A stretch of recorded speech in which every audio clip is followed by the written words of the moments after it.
날씨부터 알아보겠습니다.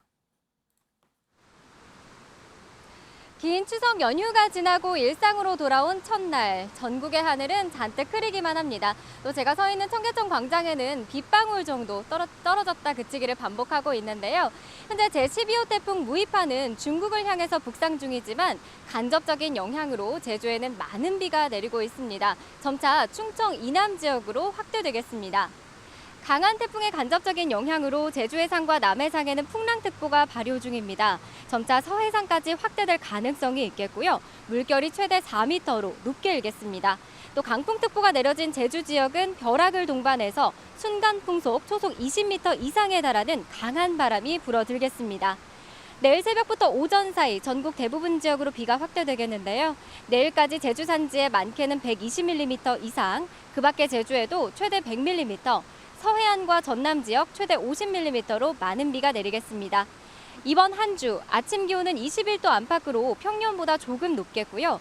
낮 기온은 내일 26도 선에 머물며 잠시 선선하겠지만 주 후반부터는 29도 안팎으로 평년보다 1, 2도가량 높겠습니다. 주말에는 영동과 영남, 제주를 중심으로 비 소식 들어 있습니다. 꽤 선선해진 날씨에 음식 보관에 소홀할 수 있는 시기인데요. 배부르게 먹고도 남은 추석 음식은 냉동 보관해서 추후 송편 와플이나 나물 월남쌈, 생과일 주스 등으로 다양하게 활용해 드실 수 있답니다. 남은 추석 음식 다양하게 잘 활용해 드시고요. 내일 오전까지는 우산도 꼭 챙겨주시기 바랍니다. 지금까지 청계천 광장에서 날씨와 생활 정보 전해드렸습니다.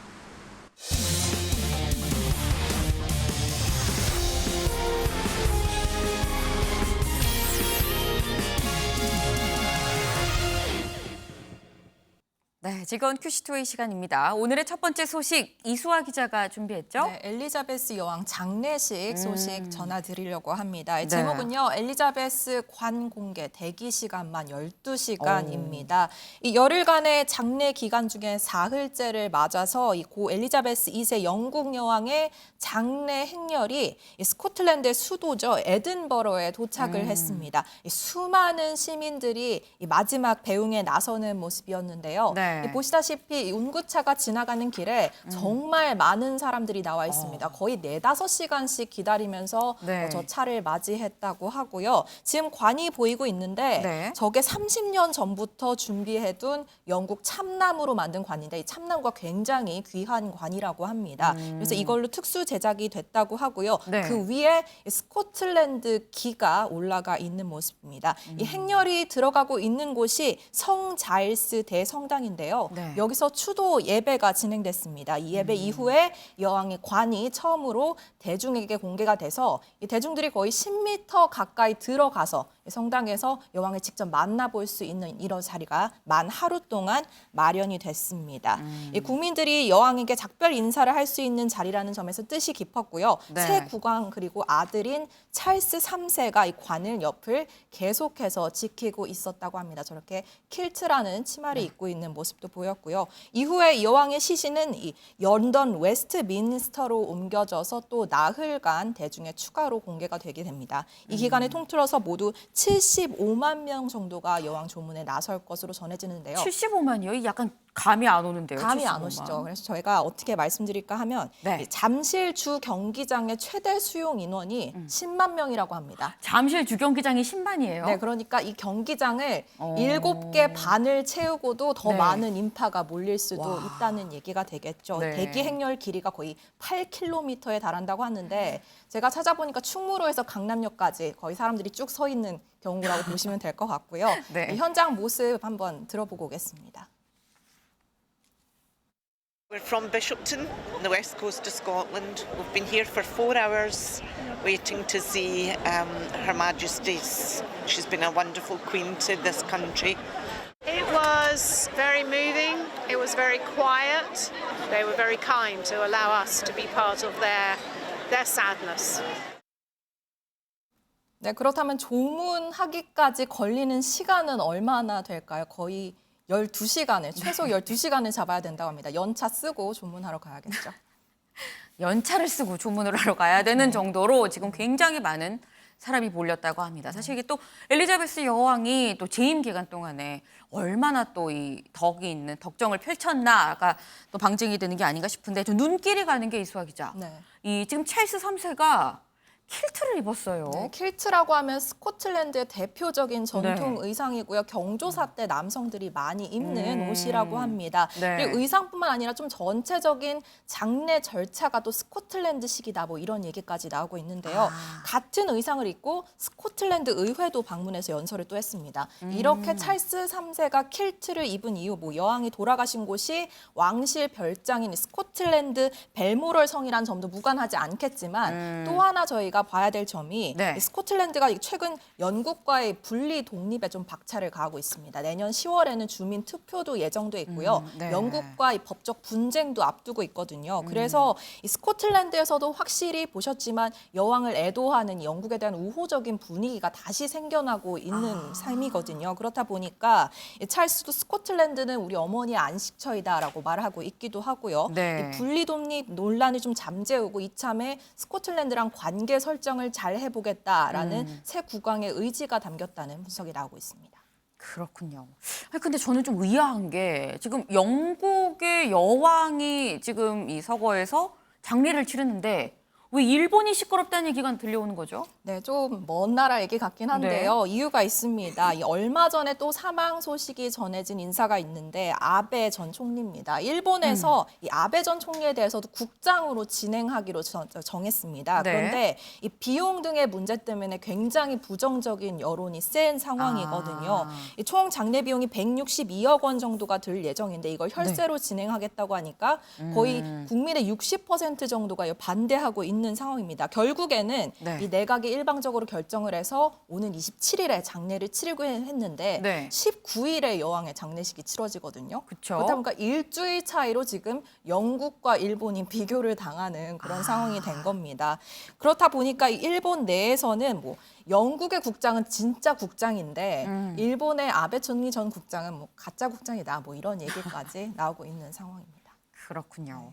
지금 어쩌다 보니까 사실 뭐 예고가 됐었던 바는 전혀 아닐 텐데 지금 아베 전 총리의 국장과 엘리자베스 여왕의 국장이 지금 비슷한 시기에 열리게 되는 상황이 됐습니다.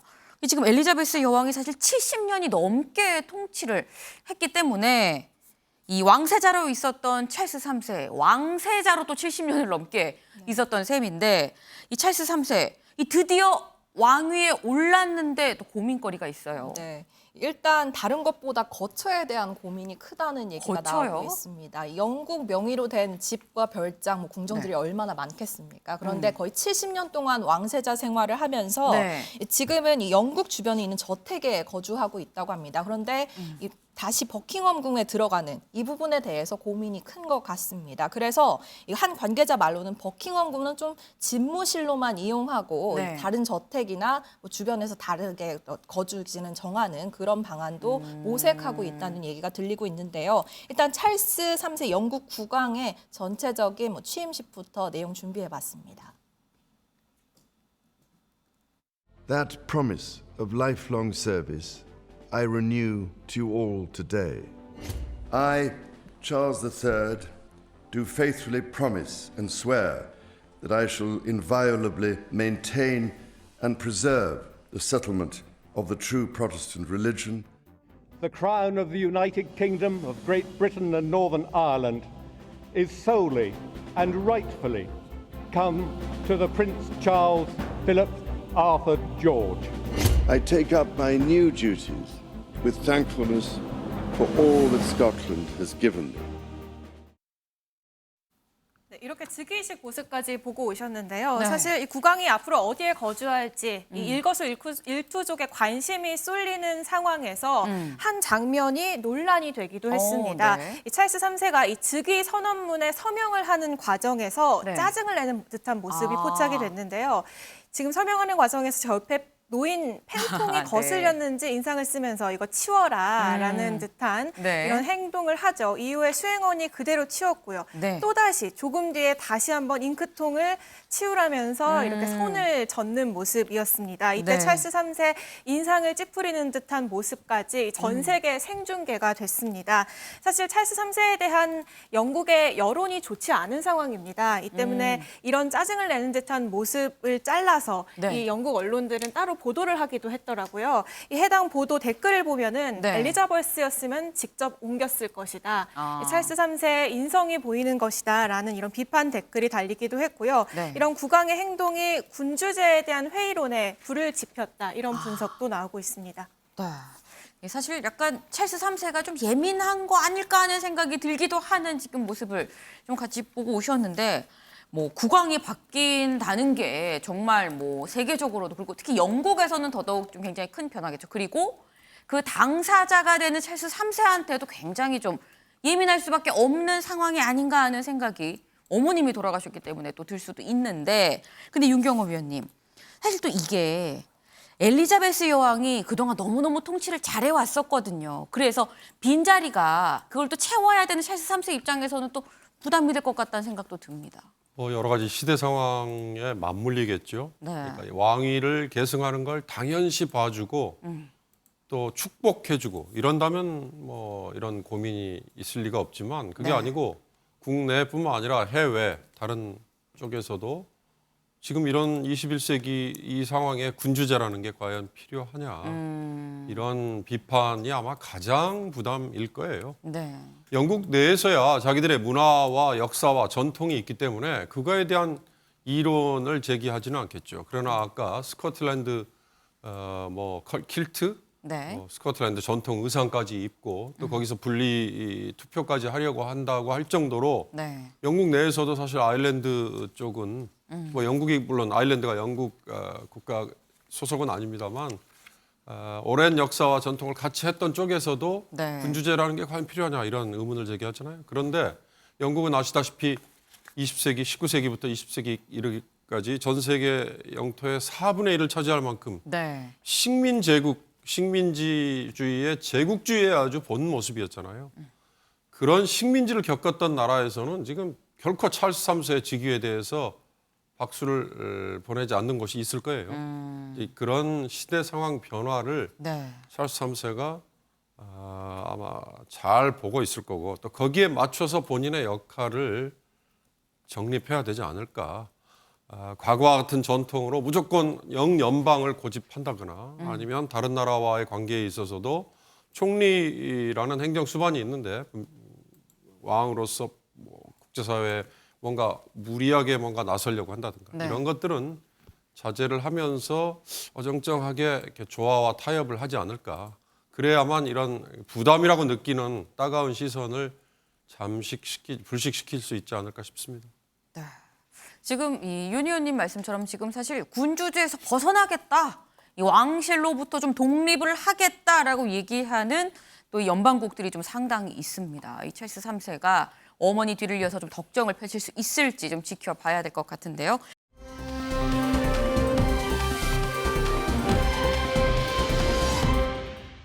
다음 아이템 김현 기자가 준비했죠? 네, 두 번째 아이템 제가 준비해 봤는데요. 김정은 바로 옆 수행원은 누구? 새 선전화인 미사일 담겨입니다.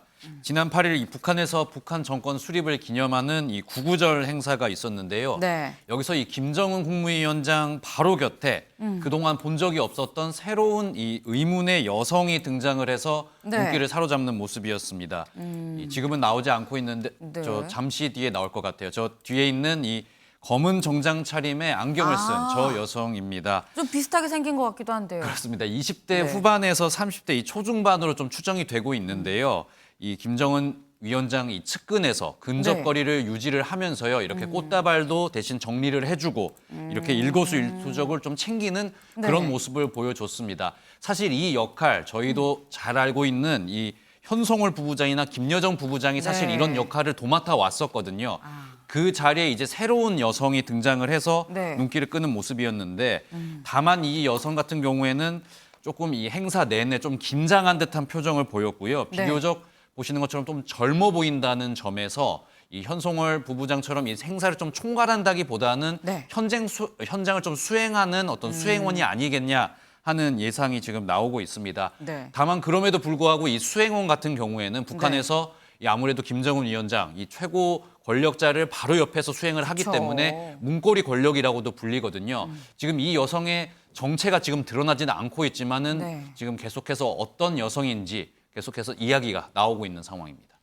지금 정체를 알 수 없는 신원 미상입니다만 어쨌거나 뭐 현송월, 김여정 정말 뭐 실세라고 얘기하는 이런 사람들의 역할을 지금 대체를 하는 새로운 얼굴이 지금 등장을 했습니다. 그런데 김영 기자, 네. 지금 우리가 지금 새로운 얼굴이라고 얘기를 했는데 사실 올해 초에 새로운 얼굴이 또 등장했다라고 또 한참 논란이 됐었는데 그때 그 사람이랑 이 사람은 다른 거예요? 지금까지는 확실하게 나온 내용은 없는 것 같습니다. 네. 사실 말씀하신 것처럼 지난 2월에서 4월에 북한에서 여러 가지 행사들이 있었는데 네. 이때도 지금 현송월, 김여정 부부장이 아닌 이 새로운 여성이 계속 등장을 했었거든요. 네. 지금 보시는 저 여성입니다. 네. 이 여성 같은 경우에도 2월에서 4월 열린 이 행사들에 계속해서 등장을 했었습니다.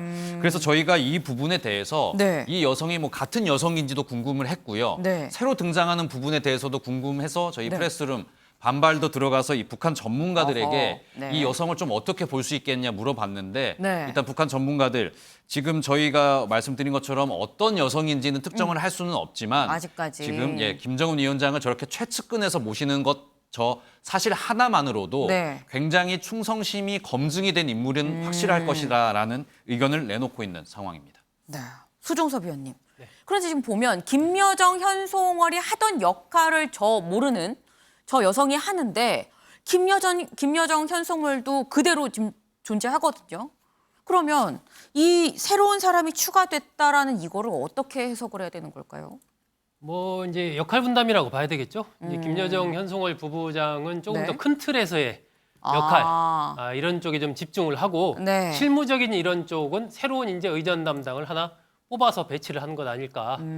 결국 이제 현송월 부부장의 위상에 변화가 있는 것 아니냐 뭐 이런 관측도 네. 나왔지만 네. 지난 6월달에 뭐 보도될 때도 거기도 이름이 나오면서 의약품 같은 걸 뭐 기부했다 이런 보도도 있었고 네. 또 구구절 행사장에서도 현송월 부부장이 이른바 김정은 로열 패밀리 바로 옆에 위치한 그런 네. 모습이 나왔거든요. 그런 등등으로 미뤄봤을 때 현송월 부부장이 뭐 권력투쟁에서 밀렸다든지 그런 것은 아닌 것 같고 좀 실무적인 차원의 일을 맡기기 위한 실무자를 계속 좀 이렇게 등장시키는 과정에서 워낙 이제 김정은 위원장의 최측근에서 움직이다 보니까 우리가 주목을 좀 하고 있는 것 아닌가 하는 생각이 들고 이렇게 그냥 얼핏 그 봐서는 김정은 위원장의 친인척이 아닌가 싶기도 좀 합니다. 그냥 봤을 때 좀 모습이 전체적으로 김정은 비슷하죠. 위원장의 두상이나 좀 비슷한 측면이 좀 있어 보여서 뭐 그런 것 아닌가 하는 생각도 좀 듭니다. 네. 지금 뭐 일단 북한 지도부 내에서도 약간 좀 변화가 있는 것 같은데 우리가 이렇게 저 여자가 뭘 하고 이거를 또 프레스룸에서 다루는 거야라고 생각하실 수 있습니다만 북한의 변화에 우리가 좀 디테일하게 좀 들어가는 이유가 북한이 핵을 갖고 언제 뭘 어떻게 할지 모르기 때문에 그 안에서 일어나는 일들을 저렇게 좀 노출된 영상으로 좀 분석을 할 수밖에 없는 그런 상황입니다. 그런데 김영 기자, 지금 사실 우리가 남북 협상할 땐 이 북한이 항상 우리한테 얘기할 때 뭐 하면 뭐 비핵화하겠다라는 취지로 지금 얘기를 했었는데 근데 보니까 북한이 핵 포기는 없다. 뭐 이렇게 얘기를 했던데요. 그렇습니다. 이 발언이 조금 이 추석 연휴 직전에 나와서 더욱 네. 지금 어떤 눈길을 끌고 있는 그런 모습인데요. 김정 국무위원장 추석 연휴 하루 전인 이 8일 최고인민회의 이 시정연설에서 직접 밝힌 내용입니다. 이에 대해서 우리 정부나 국방부는 북한이 핵을 사용하면 이게 자멸의 길로 빠져드는 거다. 이렇게 계속 네. 경고를 하고 있지만요. 북한은 이 멈출 생각이 없는 것 같습니다. 김정은 위원장의 발언 직접 들어보겠습니다. 절대로 먼저 핵 포기란 비핵화란 없으며 그를 위한 그 어떤 협상도 그 공중에서 서로 맞바꿀 흥정물도 없습니다. 그 어떤 극난한 환경에 처한다 해도 미국이 조성해 놓은 조선반도의 정치 군사적 형세 하에서 더욱이 핵 적수국인 미국을 전망적으로 견제해야 할 우리로서는 절대로 핵을 포기할 수 없습니다. 네, 이런 상황에서 오늘 북한의 새로운 선전화 포스터들도 좀 공개가 됐는데요. 네. 김정은 위원장의 이런 연설 기조를 좀 반영했다라고 북한에서 직접 밝히기도 했습니다. 이 보시면 이 왼쪽에는 국권수, 국익사수라고 쓰여 있는데 우선 네. 가장 크게 그려진 정중앙 제 여기 보이시죠? 바둑무늬의 미사일이 화성 14형이고요. 17형이고요. 죄송합니다. 이 왼쪽이 화성 15형. 그리고 이 밑에 보이실지 모르겠어요. 북극성이라고 쓰여 있는 미사일이 있거든요. 네. 그게 신형 중거리 탄도미사일 북극성 2형입니다. 뒤에 SLBM도 있고 이렇게 정말 북한이 밀고 있는 한 7가지의 미사일이 한꺼번에 그려진 모습이었고 또 다른 선전화 포스터를 보시면은 미사일들뿐만 아니라 이 북한의 주력 전투기인 러시아산 미그 29가 출격하는 모습도 그려져 있습니다. 네, 이런 모습은 북한에 있는 이 북한 조선 혁명 박물관이라는 박물관이 있는데요. 네. 여기에는 이 김정은 관이 또 따로 있습니다. 김정은 네. 위원장의 업적을 이렇게 소개해 놓은 이 관이 따로 있는데 이 노동신문이 오늘 이 김정은 관을 홍보를 하면서 여기서 네. 다시 한번 이 핵을 언급했습니다. 이 노동신문 이 김정은 위원장을 불세출의 위인 뭐 이렇게 치켜 세우면서 특히 여기서 이 핵무력 완성을 거론을 했는데요. 이 현명한 영도 아래 일어난 이 눈부신 기적들이다. 이 핵무력 완성을 이 기적이라고 표현을 하면서 네. 다시 한번 이 김정은 위원장의 이 핵 무장에 대해서 굉장히 높이 치켜 세우는 그런 모습도 보이기도 했습니다.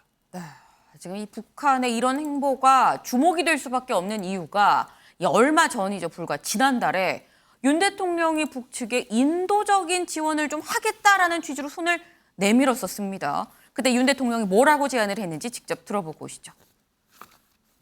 담대한 구상을 지금 이 자리에서 제안합니다. 북한에 대한 대규모 식량 공급 프로그램, 발전과 송배전 인프라 지원, 국제 교육을 위한 항만과 공항의 현대화 프로젝트, 그리고 북한 농업 생산성 제고를 위한 기술 지원 프로그램, 병원과 의료 인프라의 현대화 지원, 국제 투자 및 금융 지원 프로그램을 실시하겠습니다. 네, 지금 윤 대통령은 저렇게 인도적으로 좀 지원을 하겠다라고 공개적으로 얘기를 했는데 북한은 여기에 좀 반대되는 행보를 지금 보이고 있습니다. 윤경우 위원님, 지금 북한의 이런 반대되는 행보를 우리 제안을 걷어차는 걸로 해석을 해야 될지 아니면 좀 더 큰 것 좀 갖고 와라고 좀 협박을 하는 걸로 봐야 될지 어떻게 봐야 될까요? 뭐 우리나 미국을 향해서는 우리는 우리 갈 길 가겠다. 내 갈 길 가겠다. 북한 입장에서. 네. 그렇게 아까 천명했죠. 김정은 위원장이 뭐 공개적인 연설에서 비핵화 포기할 수 없다라고 단언을 해버렸으니까. 네. 그러니까 이제 윤 대통령의 담대한 구상이라는 게 북한이 비핵화에 대해서 적극적인 모습을 보이면 다 정리해서 경제 제재 이거 풀 수 있다 이런 뭔가 적극적인 의사를 보인 더 거예요. 큰 당근을. 그렇죠. 그러니까 지금까지 우리는 북한에 대해서 경제 제재 그대로 묶어둔 상태, 그 다음에 체제 인정해 줄 것이냐. 결국 네. 이 두 개가 가장 어떻게 보면 관건이잖아요. 네. 미국이나 우리 입장에서는 북한이 핵을 가지고 있는 거 인정할 거냐 말 거냐. 그걸 포기한다면 우리가 어떻게 해줄 거냐 이거잖아요. 근데 그거에 대해서 벌써 북한이 핵보유 선언 개발, 그다음에 보유 선언 한 게 2005년 정도부터라면 지금 근 18년째 이렇게 가고 있는데 이 상황에서 여전히 평행선밖에 안 되는 거 아니겠어요? 근데 참 안타깝고도 지금 입장에서는 더 애석한 건 미국에게 북핵 문제가, 북한 문제가 우선순위에서 상당히 지금 뒤로 밀려나 있다는 현실적인 네. 문제예요. 바이든 행정부가 의외로 북한에 대해서 여러 대외 정책 중에 우선순위에 결코 북한을 두지 않고 있다. 미 국무부의 여러 자리에 대한 포석이나 이런 걸 보면 뭐 읽을 수 있지 않습니까? 우리 정부는 사실 독자적으로 뭔가 해보려고 해도 담대한 구상 내놨는데 북한이 그냥 걷어차듯이 외면했죠. 엊그제 추석 직전에는 통일부에서 이산가족 문제 다시 얘기했지만 맞아요. 북한이 뭐 전혀 답을 안 했잖아요. 그러니까 이런 것들을 감안하면 여전히 남북 관계는 평행선 위에서 조금 더 변함이 없는 거다. 이 돌파구를 어떻게 마련할 것이냐. 미국이 마련해야 될 것이냐 아니면 우리가 해야 될 것이냐. 우리가 해야 된다면 우리는 조금 더 미국을 끌어들이거나 아니면 중국을 지렛대로 끌어들여서 조금 더 과감한 그러면 제안을 해야 될 거냐. 국민들은 그럼 그걸 또 지지할 거냐. 그런 점에서 사실은 새 정부가 할 일이 너무 많죠. 너무나 많은데 과연 윤석열 정부도 북한 핵 문제, 북한 문제를, 남북 관계를 우선순위에 얼마만큼 앞에 두고 있느냐. 이거에 대해서 전혀 국민에게 보여주지 못하고 있다는 거. 그게 좀 안타깝습니다. 네. 지금 어쨌거나 지금 상황으로 봤을 땐 뭐 이산가족 상봉 제안도 전혀 응답을 하지 않고 지금 핵 포기도 없다고 얘기를 한 이런 상황에서 남북 관계는 앞으로도 평행선으로 가기 쉬운 참 애석한 그런 상황입니다.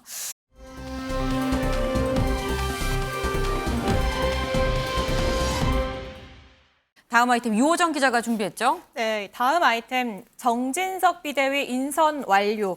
주기환 사이로 전주해 임명입니다. 네. 오늘 오전 국민의힘이 비대위 인선을 발표했습니다. 이 비대위원 면면을 좀 살펴보시면요.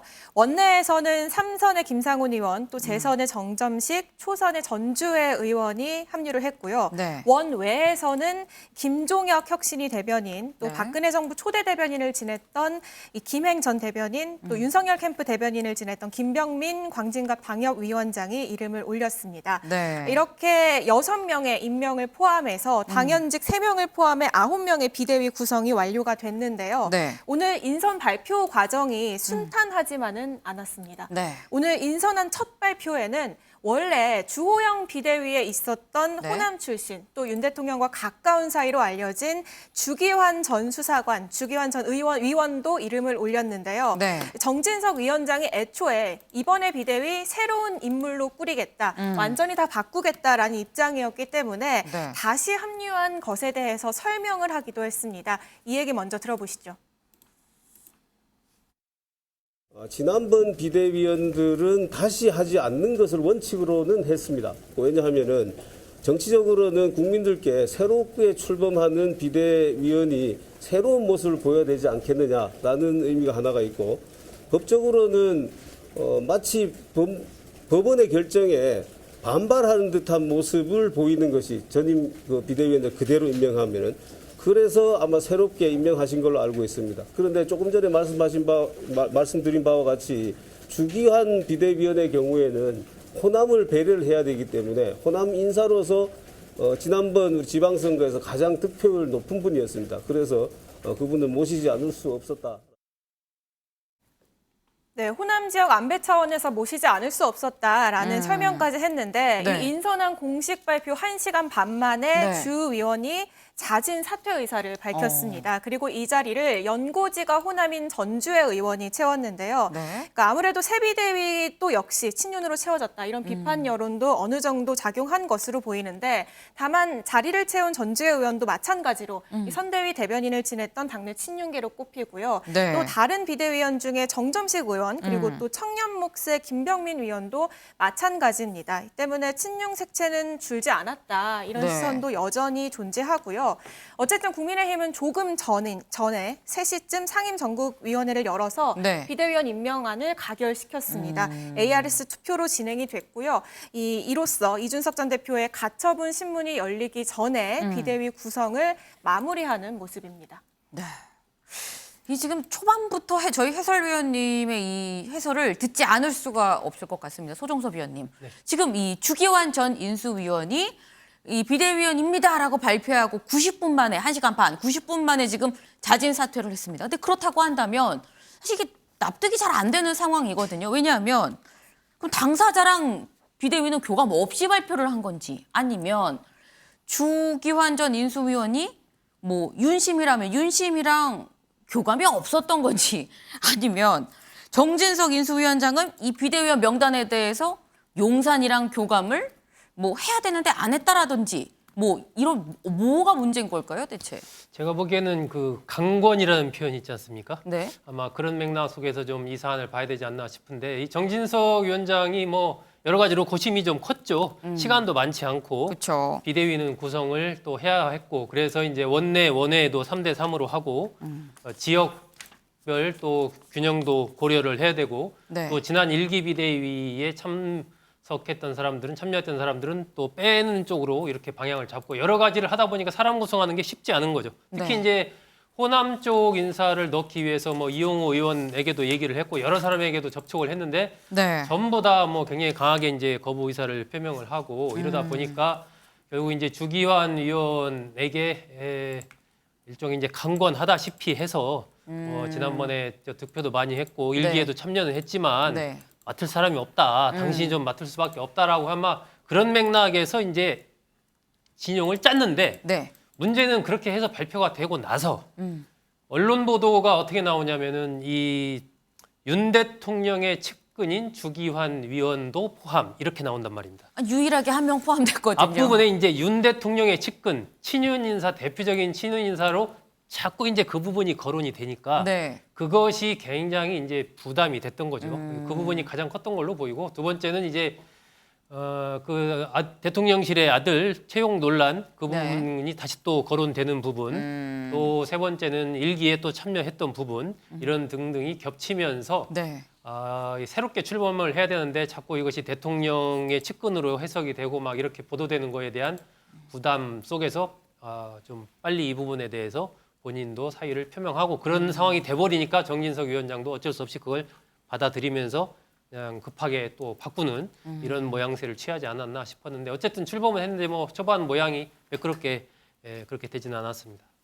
이 파장이 있을 거란 예상은 했지만 예상보다 이 파장이 너무 커서 좀 빨리 수습을 했었던 게 아니냐라는 말씀인 것 같은데 뭐 주기환 전 인수위원 말고도 사실 유호정 기자 정진석 위원장 본인도 좀 논란이 있었었거든요. 네, 겸직 논란이었죠. 네. 국회 부의장과 겸직해도 되느냐였는데 정진석 위원장은 내 스타일상 두 가지 일을 동시에 못한다라면서 부의장직에서 물러나고 비대위원장 역할에 전념하겠다는 뜻을 밝혔습니다. 네. 이 비대위 공식 출범 이후에 공식적으로 사퇴를 할 것으로 보입니다. 네, 지금 뭐 제대로 비대위원장만 좀 제대로 해보겠다라는 이런 생각이 아닌가 싶은데 그런데 이 정진석 비대위원장이 얘기했었던 게 구성의 통합, 균형을 중시하겠다라고 얘기를 했습니다만 유호정 기자가 앞서서 얘기한 이 비대위원들의 면면을 보면 결국 또 친윤에 좀 치우친 거 아니냐라는 얘기가 나오는데요. 네, 그런데 정진석 위원장이 사실 뭐 비윤을 합류시키기 위한 노력을 안 했던 건 아닙니다. 네. 뭐 일각에 얘기를 해보면은 이준석 전 대표를 옹호하는 네. 의원들에 대해서도 손을 내밀었지만 이 의원들이 고사한 것으로 알려졌는데요. 네. 대표적으로 뭐 유이동 의원이나 최재형 의원도 손을 내밀었지만 고사를 했고요. 네. 또 호남 몫의 이용호 의원의 고사 소식도 조금 전에 들으셨고 또 네. 여기에 더해서 윤희숙 전 의원도 고사한 것으로 전해집니다. 일부 의원들은 법원이 또 가처분을 인용할 가능성에 부담을 느꼈다. 그 고사 이유가 그거였다라는 얘기도 들려오는데요. 네. 정 위원장도 이 같은 얘기를 하면서 그렇다고 법원이 판단을 할 때까지 마냥 공백 상태로 갈 수는 없겠다는 판단이 있었다고 설명했습니다. 네, 사실 뭐 비대위원을 고사한 이유도 사실 맞긴 맞습니다. 지금 실제로 유호정 기자, 이 비대위가 오늘 출범을 하긴 했습니다만 가처분 결과에 따라서 또 앞선 비대위처럼 바로 또 해산할 수도 있는 거 아니에요? 네, 이준석 전 대표가 두 번째 비대위에 대해서도 효력정지 가처분을 냈고 이 신문이 내일 열릴 예정입니다. 네. 두 번째 가처분도 인용이 되면은 큰 혼란이 불가피하기 때문에 네. 국민의힘에서도 법원을 향한 견제를 강하게 하고 있는 상황인데요. 정진석 위원장 오늘 출근길 발언 듣고 오시죠. 법원은 정당 안에서 자체적으로 자율적으로 내린 결정에 대해서는 과도한 개입을 하지 않는 것이 바람직하다고 생각합니다. 이런 사법자재의 선을 넘고 지켜주지 못할 경우에 매우 우려스러운 일들이 발생합니다. 따라서 정치인들은 가능하면 정치적인 문제는 정치적으로 해결하는 것이 옳습니다. 정치의 사법화를 유도하는 것은 저는 그런 면에서 하책 중에 하책이라고 생각해요. 네, 법원이 선을 넘으면 안 된다라는 메시지였고요. 이와 네. 함께 국민의힘 측 변호인단은 이준석 전 대표가 낸 추가 가처분 이 신청서 송달이 늦어서 네. 내일 신문 어렵다라는 입장입니다. 정리를 해보면 이 전 대표가 지난 1일에 네. 당원 개정을 위한 전국이 효력을 정지해달라라는 가처분을 냈었고요. 네. 그리고 지난 8일에 정진석 위원장을 임명한 전국의 효력을 정지해달라. 정진석 위원장의 직무집행을 해달라라는 추가 가처분을 냈었거든요. 그게 4차죠. 네, 그게 4차죠. 그게 지난 8일인데 지난 8일이라 하면 추석 전입니다. 네. 그러니까 추석 연휴 동안에 이 추가 가처분에 대한 신청서 송달이 늦어졌기 때문에 네. 이 국민의힘 측에서는 이 추가 가처분에 대한 준비를 할 수 없었다라는 주장이었는데요. 사실 법원은 내일 3차랑 4차 가처분을 병합해서 같이 신문하겠다라는 네. 입장이었는데 법원이 이 주장을 받아들였습니다. 다만 내일 신문은 진행이 되는데요. 네. 3차 가처분에 대한 내용만 신문이 진행이 되고 네. 4차 가처분 8일에 냈던 내용은 앞으로 오는 28일에 추가로 신문하겠다라는 입장입니다. 28일이 또 이준석 전 대표의 운명의 날이 될 것 같습니다. 28일에 또 윤리위가 또 예고가 돼 있는데 이것도 좀 챙겨봐야 될 것 같네요.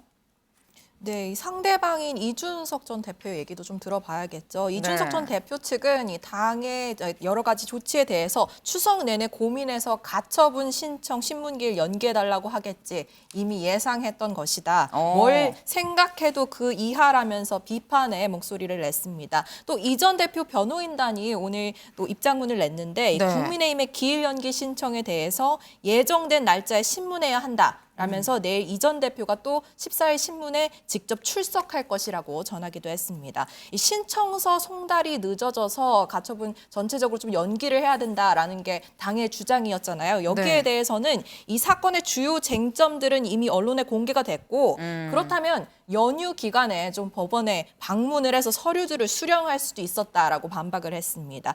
관련해서 이 전 대표 측의 지지자 모임이라고 할 수 있는 국바세가 또 있죠. 국바세는 법원에 탄원서 제출도 했고요. 또 이 전 대표 측은 3, 4차 전국이 무효 그리고 정진석 위원장 관련 효력 정지 해놓은 부분 있잖아요. 네. 거기에 대해서 또 본안 소송도 제기했음을 밝혔습니다. 네. 또 오늘 추가로 본안 소송도 제기를 했다고 합니다. 윤경호 위원님, 지금 정진석 비대위원장이 직무집행정지 가처분을 제외하고 나머지는 어쨌거나 내일 또 결국 가처분 심리가 있다고 하는데 지금 보니까 본안 소송도 계속 내고 있고요. 지금 남부지법이 여의도를 잡고 있는 형국이 된 게 아닌가 싶습니다. 더군다나 이 가처분 신청을 심의할 합의부가 단 하나밖에 없다는 거잖아요. 네. 그러니까 지난번에 결정을 내린 판사가 황 부장판사가 또 똑같은 사안을 심리를 하는 거예요. 그러면 결과가 어느 정도 예상이 되죠. 아까 정진석 위원장의 얘기 중에 사법부가 정당히 해야 하는 일을 선을 넘지 말아야 된다. 이런 정말 좋은 표현이에요. 정치의 사법화 결코 바람직하지 않죠. 그런데 그 이전에 정치권 내에서 그러면 민주적인 절차 이거에 시비를 걸릴 수 있는 하자라고 지적을 당할 수 있는 일을 안 하도록 최대한의 노력을 했느냐. 이걸 국민의힘은 지금 냉정하게 따져보고 반성을 해야 되는 거죠. 그러니까 자체 내에서 형식과 절차를 가지고 문제가 있다. 그래서 사법부로 가자. 판단을 받아보자라고 얘기하는 게 정말 정치라는 걸 하는 사람들은 얼마나 부끄러운 일이겠어요. 정치라는 게 갈등 조정인데. 더군다나 집권 여당에서 이런 일들이 지금 자꾸 되풀이되고 있는 거 아니겠어요? 그러니까 기일을 연기하고 신문을 2번, 3번 하고 과연 이게 맞는 건가? 굳이 그러면 복귀를 해보자면 어떻게 했어야 되느냐?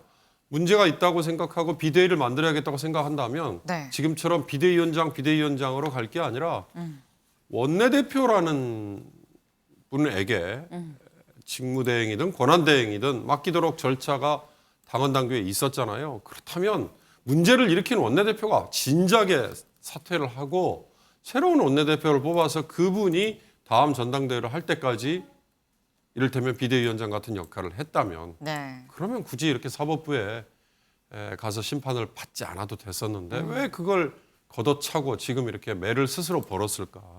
이런 점이 앞으로의 운영에서도 저는 똑같이 반면 교사가 돼야지. 그렇지 않으면 집권 여당이 언제까지 이렇게 혼란 속에 빠져 있을 거냐. 정말 좀 냉정한 판단과 냉정한 반성을 하고 즉각 행동에 옮기고 좀 그랬으면 좋겠습니다.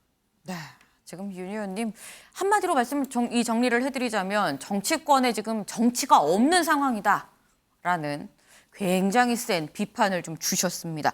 집권 여당이 좀 세게 들어야 될 필요도 있어 보이고요. 이준석 전 대표 지금 보면 뭐 가처분도 계속 내고 있고요. 오늘 또 본안 소송도 내고 있고 계속해서 이 소송을 내고 있는데 근데 이수아 기자, 네. 이게 이게 다 전자 소송으로만 내고 본인은 계속 지방에 가 있는 거예요? 네, 지난달 28일부터 좀 저서를 해보겠다라면서 네. 7국에 가 있는 상태죠. 이 외가인데 연휴에도 TK 쪽에서 머물면서 또 봉사활동을 했다는 소식이 전해졌습니다. 네. 이 포항을 찾아서 태풍 피해 복구 작업에 참여했는데 이게 또 SNS 사진을 통해서 공유가 됐습니다. 일단 포항이 지역구인 김병욱 의원이 이 포항 수해 현장을 찾다가 정말 우연히 이 전 대표를 만났다라면서 이 전 대표가 현장에서 저렇게 리어카를 끄는 모습을 공유했는데요. 여기에 네. 대해서 또 김종혁 국민의힘 혁신위 위원이 네. 이 전 대표가 정말 정치적인 천재구나라는 생각을 했다. 위치 선정을 참 잘했고 누가 나를 찍으면 쳐다보게 되는데 저렇게 안 쳐다봤다는 점에서 시선 처리가 완벽했다고 네. 이렇게 평가하기도 했습니다. 네. 김종혁 혁신위 대변인이 오늘 또 비대위원으로 또 이 지명이 됐는데 소정섭 위원님, 이 김종혁 지금 비대위원이죠. 김종혁 비대위원이 이준석 전 대표는 정치 천재다라고 한 말이 칭찬이에요? 비꼬는 거예요? 어떻게 해석해야 되죠?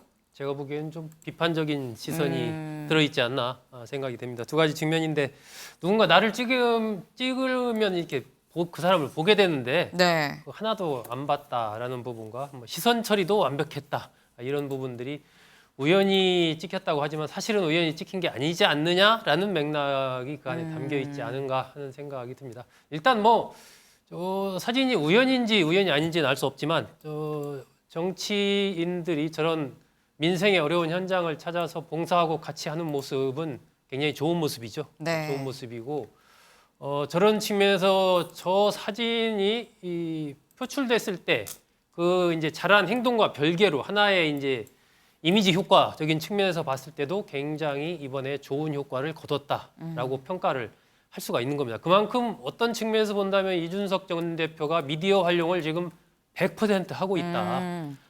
국민의힘 의원 10명이 지금 이준석 전 대표 한 명을 못 당하고 있다. 네. 미디어적인 이미지 관리 측면에서 봤을 때 네. 이렇게 볼 수가 있는 거고 아마 김종혁 위원의 평가도 그런 뭐 부러움 반 속에서 좀 비판적인 시선을 담아서 한 얘기가 아닐까 그렇게 생각합니다.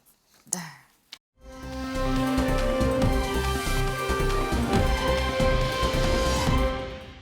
마지막 아이템 김현 기자가 준비했죠? 네, 그렇습니다. 마지막 아이템 경남 성남FC 사건 검찰로 민주당 이재명 죽이기 3탄입니다.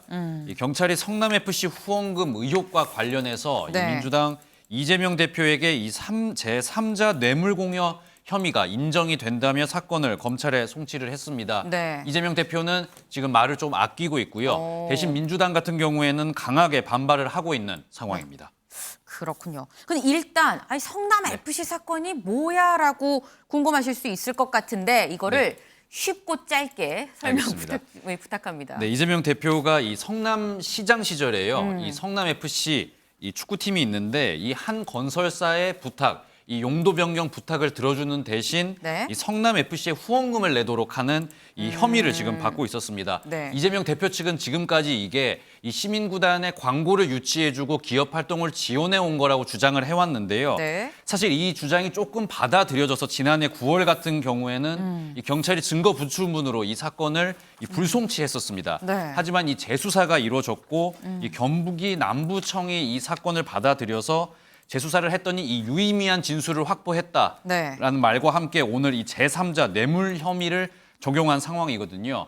다만 경찰은 이 후원금 자체가 이 성남시장 쪽으로는 흘러들어간 정황은 발견하지 못했다면서 네. 이 이재명 대표의 소환도 검토를 했지만은 이 작년에 받은 서면 답변으로 대처하기로 했다 이런 입장을 내놓으면서 네. 이 소환되는 장면은 사실 좀 앞으로 예상하기는 좀 어려울 것 같습니다. 다만 그럼에도 불구하고 이 사건 자체가 검찰로 넘어가면서요. 네. 이 논란은 점차 커져가고 있는 상황입니다. 네, 오늘 이재명 대표는 이 관련해서 특별한 언급이 없었지만 네. 민주당은 즉각 반발했습니다. 검찰이 이재명 죽이기 1탄, 2탄 흔행에 실패하자 3탄을 내놨다라고 주장을 했는데요. 김의겸 대변인 목소리 듣고 오시죠. 검찰은 추석 연휴를 겨냥해 이재명 죽이기 1편과 2편을 잇따라 내놓았습니다. 대장동과 백현동이 각각의 소재였습니다. 그러나 흥행에 실패하고 말았습니다. 국민 여론은 정치 탄압이라고 혀를 찼습니다. 그러자 이번에는 성남FC로 소재만 살짝 바꿔서 이재명 죽이기 3탄을 내놓았습니다. 하지만 똑같은 감독, 똑같은 배우, 그들이 반복되는 시나리오로 3탄을 찍는다고 새로운 게 나올 리가 없습니다. 시대의 권력 남용이라는 윤석열 검찰의 썩어 문드러진 악취만 짙어질 뿐입니다. 네, 이재명 죽이기 3탄 아니냐라는 게 민주당의 이 대변인이 얘기하는 공식 입장입니다. 그럼 저 의아한 게 김영 기자, 이 증거 불충분이었다가 재수사를 해서 지금 이 기소 의견으로 검찰에 송치가 된 건데, 그럼 당사자인 이재명 대표는 할 말이 굉장히 많을 것 같은데 왜 아무 말도 안 하는 걸까요? 네, 사실 오늘 오후 2시에 네. 민주당 이 민생경제위기 대책위원회 출범식이 있었습니다. 네. 여기서 기자간담회도 있었는데 이 자리에서 이 민생이 주제가 됐지만 이재명 대표가 참석을 했기 때문에 네. 이 성남FC 사건과 관련해서 조금 이야기를 하지 않을까 하는 전망이 있었습니다. 네. 이재명 대표의 오늘 발언 직접 들어보시겠습니다. 정쟁은 최소화하고 정쟁을 하더라도 그건 좀 뒷전으로 빼고 민생을 위해서 우리가 할 수 있는 것들이 어떤 것인가. 그래서 제가 다시 한번 이 자리를 통해서 우리 윤석열 대통령님께 우리가 여야를 떠나서 정파를 떠나서 우리 민생을 구하고 또 더 나은 사회를 위해서 이 위기를 극복해 나가는 새로운 사회를 준비하기 위해서 어떤 것들이 필요한지를 허심탄회하게 머리를 맞대고 논의할 수 있는 민생경제 영수회담을 다시 한번 촉구합니다. 절차와 형식은 전혀 구애받지 않겠다는 말씀을 드리고, 네, 오늘 이렇게 기자간담회 내내 이 네. 사법 리스크에 대해서는 특별한 언급 없이 민생에만 좀 초점을 맞추는 모습이었습니다. 이 같은 행보는 계속 이어지고 있는 상황인데요. 네. 기자들이 물어봐도 사법 리스크 관련해서는 답변을 전혀 하지 않고 갈 길을 가는 모습을 계속해서 보여주고 있습니다. 다만 어제 이재명 대표를 향해서 이 검찰이 추가 기소할 것 같은데 네. 추가 기소 가능성에 대해서 어떻게 보고 계시냐라는 기자의 질문을 받자 이재명 대표는 내가 뭘 잘못한 것이 또 있답니까? 라면서 의연하게 반문하는 모습을 보이기도 했습니다. 네, 내가 뭘 잘못한 게 또 있답니까? 라고 반문을 했다고 합니다.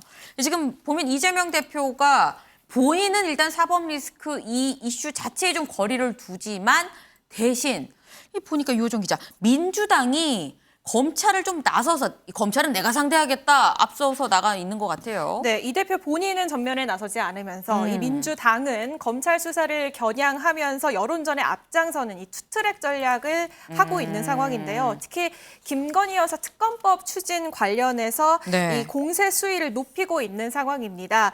어제 고민정 의원 도대체 특권을 얼마나 갖고 있기에 네. 모든 사람들이 공평하게 받는 수사조차 받지 않고 있는 거냐라면서 네. 특검을 다시 한번 주장을 했고요. 또 오늘 박홍근 원내대표 역시 민심을 거스르지 말고 특검을 당장 수용하라라고 촉구를 하기도 했습니다. 네, 지금 여론전에 이 올인을 하고 있다라고 하는데 여론전이라는 게 여론이 따라와야 또 여론전이 가능한 겁니다. 근데 추석 연휴 나온 여론조사를 보니까 일단 현재까지는 이 민주당이 하고 있는 김건희 여사 특검법 여기에 여론이 뭐 썩 나쁘진 않은 것 같아요. 네, 오늘 박홍근 원내대표가 민심을 거스르지 말고 특검을 받아라라고 얘기를 했잖아요. 이 여론조사를 언급한 것으로 보입니다. 네. 오늘 여론조사 결과 함께 보시면요. 네. 일단 특검과 관련해서 김건희 여사의 특검과 관련해서 찬성 여론이 62.7%로 과반을 넘었습니다. 네. 다만 동시에 김 여사 특검뿐 아니라 이재명 대표 수사도 정당하다라는 국민들의 의견이 많았는데요. 이 대표의 공직선거법 위반 혐의 수사 표적 수사가 아니다, 적법 수사다에 네. 국민의 과반이 조금 넘는 52.3%가 손을 들었습니다. 네. 민주당 어제 관련해서 기자간담회가 있었는데 여기에 대해서는 좀 구체적인 언급을 피하는 모습이었습니다. 들어보시죠. 내부적으로 한 여론조사에 따르면 이 김건희 여사의 특검에 대해서는 압도적으로 다수가 지지한다는 여론이었고, 그다음에 이재명 대표에 대한 이 수사 기소가 부당하고 편파적이다. 라는 거에 대해서는 그에 호응하는 여론이 높게 나왔습니다. 더 높다가 중요한 것이 아니라 특검의 필요성을 지적하고 있다라는 그 여론을 말씀드립니다.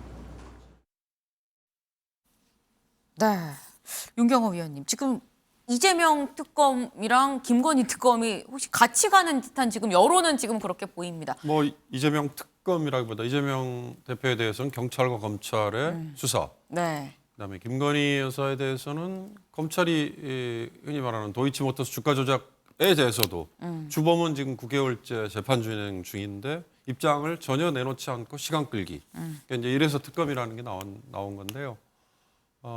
이게 투캅 전략이라고 아까 기자가 얘기했잖아요. 그러니까 사실 이재명 대표 입에서는 정권의 무슨 정치적인 탄압이다 뭐 이런 얘기 일치하지 않고 본인의 얘기도 일치하지 않고 다른 최고위원들이 오히려 그거에 대해서 공격하고 심지어 김건희 여사에 대한 지지부진한 수사에 대해서도 다른 최고위원들이 공격하고 그러니까 일종의 그런 것들은 먹혀가는 것 같아요. 그리고 본인은 민생 얘기만 네. 하고요. 근데 이제 결국 아무리 그렇다 하더라도 민주당 대 국민의힘 또 정권 대 야당이 지금은 오로지 이재명 수사, 김건희 특검 이거 이외에는 없잖아요. 네. 결국 이 정부의 지금 새 정부의 첫 정기국회 국정감사 뭐 이런 것들 예산심의 이런 것들이 여기에 그냥 전부 파묻혀 버릴 수밖에 없는 그런 상황이에요. 이게 이런 걸 놔두고 과연 민생을 챙긴다 얘기가 될까 너무나 정말 안타까운 순간입니다. 지금 이 민생을 정말 챙기려면 사실 이 두 이슈가 아니라 진짜 민생이 이 거듭 이 테이블 위로 올라오는 그런 상황이 돼야 되는 거 아니냐라는 좀 쓴소리를 주셨습니다. 오늘의 탑을 좀 정해볼까요? 오늘의 탑. 지금 정진석 비대위가 국민의힘에서 지금 오늘 인선을 마쳤죠. 그런데 일단 남아있는 가처분 일정들로 바람 앞에 등불 같은 그런 불안한 상황입니다. 무게감이 있는 집권 여당이 되길 좀 바라보면서 오늘의 탑은 정진석 비대위 인선 완료, 주기환 사이로 전주의 임명을 오늘의 탑으로 결정하겠습니다.